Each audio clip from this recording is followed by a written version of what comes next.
Geçtim fili yöre yoldalarımdan, sebepsiz dönün vadalarından, yalan sevginin kadalarından, öptüm yanağından, dodağından. Çağırsam günle yanına barayın, senin gelecek yoluna qarap durayın. Mene günün barın yoğunu bileyin, yadadım uykusuz gecelerden. Ağlamaktan başka çare gözleri, gülün arasını tükendirer mi? Bilece sevgin yumağın çözleli, yadadım yekelik kıyarlardan.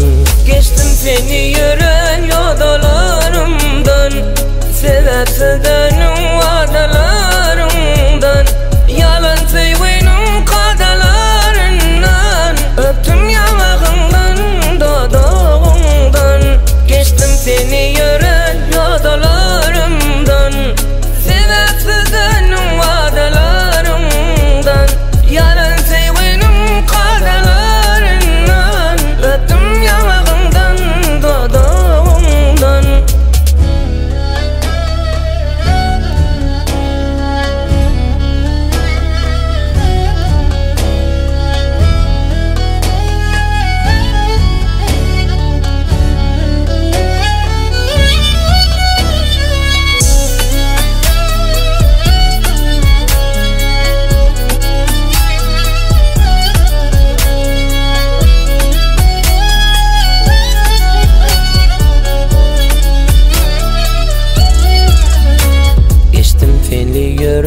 Yoldalarımdan, sebepsiz dönün vadalarından, yalan sevginin kadalarından, öptüm yanağından, dodağından.